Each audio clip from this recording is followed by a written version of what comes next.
નિર્મળાબેન ભચાઉ તાલુકાના લાકડિયા સેજાના રાજણસર ગામની છું. હું આંગણવાડી વર્કર તરીકે ફરજ બજાવું છું અને અમારો BLO તરીકેના ઓર્ડર થઈ ગયા છે. જે અમે આ કામગીરી કરી શકતા નથી એના માટે અમે એક વખત આવેદનપત્ર દેવા આવ્યા હતા પ્રાંત સાહેબને ને મામલતદાર સાહેબને આપી ગયા છે. અમે એ સ્વીકારેલ નથી ઓર્ડર, છતાં પણ બીજી વખત પણ અમારી આ ટ્રેનિંગ ગોઠવાઈ ગઈ છે આજે. અને ફરીથી અમને CDPO દ્વારા કહેવામાં આવ્યું કે તમારે અહીંયા આવવું પડશે, નહીંતર તમારી પર કોઈ એક્શન લેવામાં આવશે. એટલે અમને આ કામ સ્વીકાર્ય નથી. અમારે ઘણું બધું કામ હોય છે, જેમ કે FRSની કામગીરી, ફેસ કેપ્ચર ઘરે ઘરે જઈને કરવાનું. અમારા ગામમાં નેટવર્ક આવતું જ નથી, થતું જ નથી કામ. પછી બાળકોના વજન ઊંચાઈ કરવાના, સગર્ભા ધાત્રીઓને THR આપવાનું, MMYનો સ્ટોક આપવાનો, એવું કેટલી બધી કામગીરી છે. અને હેલ્પર ન હોય, મારે તો હેલ્પર જ નથી, એટલે હેલ્પરનું કામ પણ મારે કરવાનું થાય. ગામ આંગણવાડીની સફાઈ, રસોઈ, બાળકો સંભાળવા, તો આ બધું કામ કરવાનું અને એમાંય અમારે આ કરવાનું. અને અમારો પગાર 10,000 રૂપિયા છે, બરાબર. શિક્ષકોનો પગાર 50 થી 60 કે 70,000 છે. એ લોકોએ કામ કરવાની ના પાડી, એની માટે કોઈ એક્શન નથી.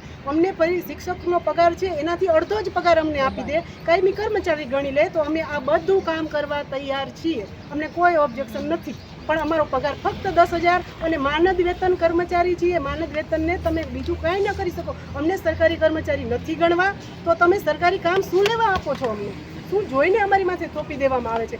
ઓફિસમાં જાય તો ન્યાય GR મુજબ કાર્યવાહી કરવામાં આવશે. અહીંયા હોય તો અમને પ્રાંત મેડમે એમ જ કીધું કે સરકાર કંઈક એક્શન લેશે. કરો અમને. હવે બીજું શું થાય? અમે ગોદડા બિસ્તરા લઈ અને અમે અહીંયા આવી જાય અમારા ઘરના. એક્શન લેશે તો તમે શું કરશો? આગળની રણનીતિ કેવી છે? અમે છે ને ગાંધીનગર જવાનું વિચારી રહ્યા છીએ. અમને જો અહીંયાથી કાંઈ ઓર્ડર આવશે અથવા તો છૂટા કરવાનું આવે અથવા તો અમારી માથે શું કહેવાય નોટિસ આપવામાં આવશે, કંઈ બી કાર્યવાહી થશે તો એનો જવાબ આપશું. અને સંગઠનમાં અમે જોડાયેલા છીએ, અમે ગાંધીનગર જાશું, બરાબર. ન્યાયની અપેક્ષા છે અમારી. મોદીજી આમ બોલતા હતા કે હું તમારો ભાઈ છું, મને લેટર લખો. લેટરનો જમાનો નથી. ટ્વિટર ઉપર મેં ટ્વીટ કરેલું છે, છતાંય મોદીજીનો કોઈ જવાબ નથી.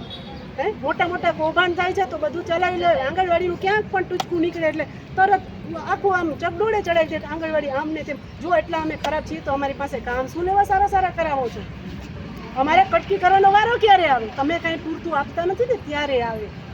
તમે આટલા બધા પગાર લઈને બેઠા છો તો તમે તમારા ચપરાસીનો પગાર અમારથી 7 ગણો વધારે છે ને? તો તમને એમ કે મહિનાના 500 રૂપિયા લે કે તમે આ BLOની કામગીરી કરો, તમે કરવા તૈયાર છો? કોઈ ન કરે. રોજના 17 રૂપિયા થયા અને અમારી પાસે એવડા મોટા મોબાઈલ નથી મુક્ત. હવે કુપોષણ વધારે આવશે કે ઘટશે? આ વધારે લાખોના મોબાઈલ નથી આવી ગયો. હા, અમારે વધારે થઈ ગયું એવું થશે ને. હવે તો કુપોષણ મુક્ત નહીં થાય દેશ આપણો. આવી રીતે જો વધારે કામ આપ્યા જ કરશે તો બહેનોમાં કુપોષણ આવી જ ગયું છે. હવે સરખી રીતે ઘરે ખાઈ પણ નથી શકતા. અમારું ઘર પણ અમે નથી વ્યવસ્થિત બાળકોને ધ્યાન નથી આપી શકતા. 10,000ના પગારમાં અમારે શું કરવાનું? ઘર ચલાવવું કે આંગણવાડીમાં રાશન લાવવું કે અહીંયા મિટિંગોમાં આવવું કે મિટિંગમાં આવીને ખાવું કે શું કરવું? અમારે કેટલા બહેનો છો? રજૂઆત કરવા કેટલા બહેનો આવ્યા? 50 જેવી બહેનો હશે. ટોટલ કેટલી બહેનો છે તમારી ઓફિસમાં? ટોટલ કેટલી બહેનો છે તમારા જે સેજામાં કામ કરે? કેટલી બહેનો છે? એવું નથી કે અમે એકલા એમને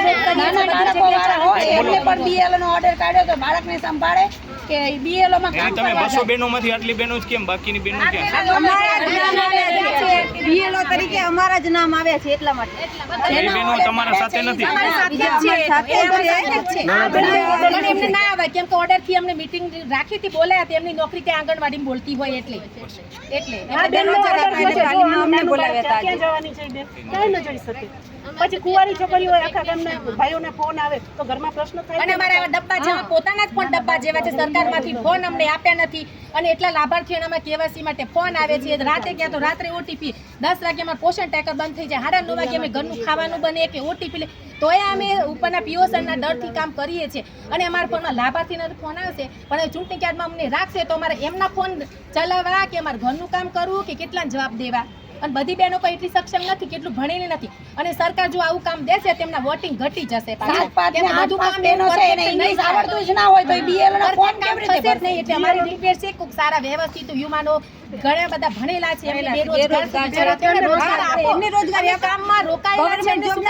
કરો છો તમે કોન્ટ્રાક્ટ બેઝ ખોટું અમારે તમે અમને નોકરીમાંથી રજૂઆત કરી. શું જવાબ આપ્યો તમને SDM સાહેબને? રજૂઆત કરી એમને કીધું કે તમે આ સ્વીકારશો નહીં, કે આખા ગુજરાતના બધા સ્વીકારી લીધું. તમે નહીં સ્વીકારો તો કાયદેસર તમારા ઉપર કે કાયદેસર એક્શન લેવામાં આવશે. અમારા ઉપર કરવાનું તો ચૂંટણી કરો. અને બેરોજગાર માણસો છે એમને આવું કામ કરો તો હર કાયદેસરના પગલાં જે લેવામાં આવે